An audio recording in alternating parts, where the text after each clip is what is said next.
Martin Malvy, vous êtes dans les Hautes-Pyrénées aujourd'hui. Un programme chargé vous attend. Alors, quel était l'objet de votre visite? Oui, j'y viens assez souvent, mais aujourd'hui c'est une journée complète. Alors, le programme, il commençait par Lourdes, puisque nous avons développé un projet de modernisation de l'hôtellerie lourdaise. Il y a 3 ans, on venait en tirer le bilan. L'opération va se poursuivre.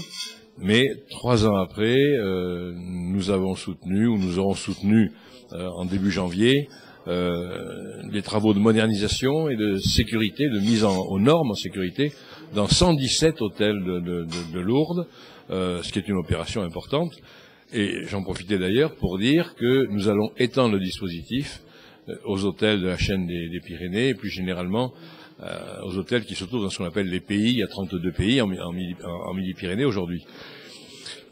J'ai voulu aussi rencontrer les présidents de pays, les présidents des pôles pyrénéens, 7 pôles pyrénéens dans le département, pour leur dire ce que nous allions faire, pour rappeler d'abord ce que nous avions fait depuis 2002-2003 et ce que nous allons faire entre 2007 et 2013, notamment pour accompagner la modernisation des champs de ski ou pour continuer d'accompagner le thermoludisme qui, dans ce département, a pris une dimension certaine et dont l'intérêt économique est avéré.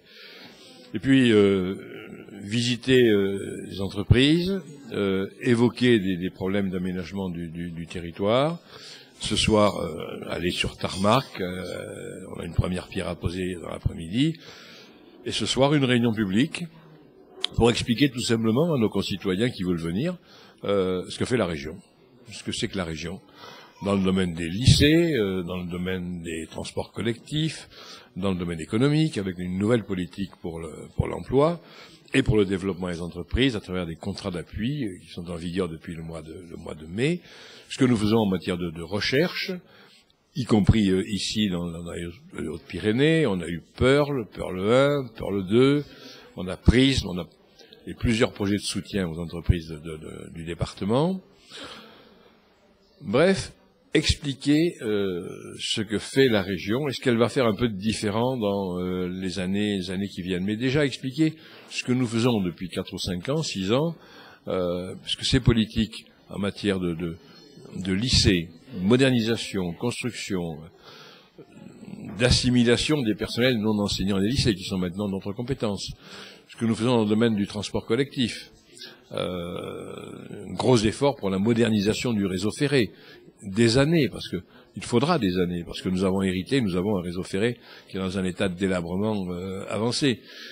Les politiques de développement durable initiées par la région au mois de janvier de cette année, nous aurons à la fois la première année avec 10 millions de voyageurs dans nos trains régionaux, c'est la première fois.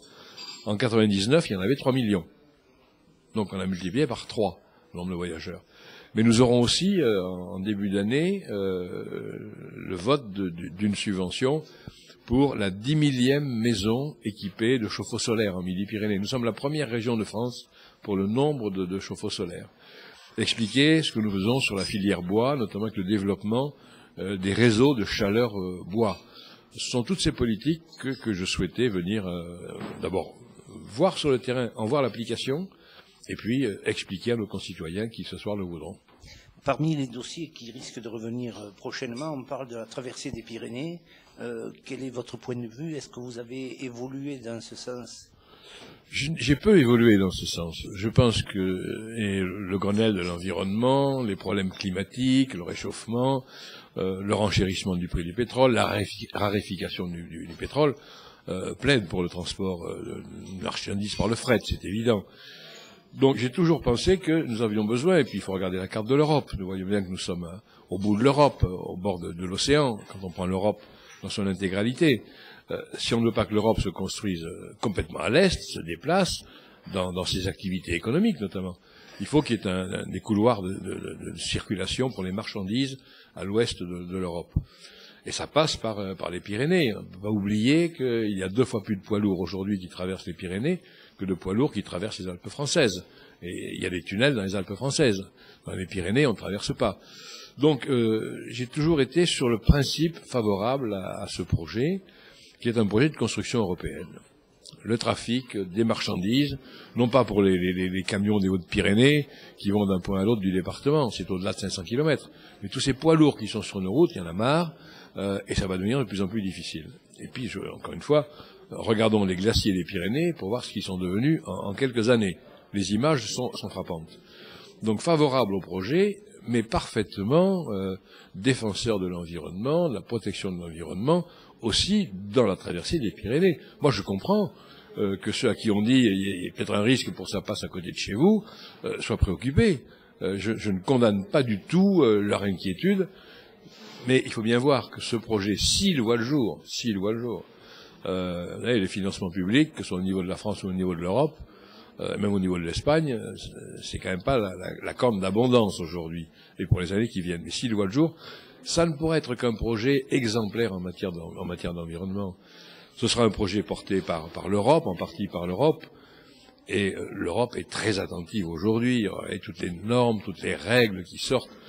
Donc je n'ai pas de crainte de ce côté-là, mais il faut y aller avec prudence, il faut qu'il y ait des études sérieuses qui n'ont pas encore eu lieu, défense de l'environnement, protection de la chaîne pyrénéenne, c'est la raison d'ailleurs pour laquelle ça ne peut pas être en altitude, ça peut être que de basse altitude.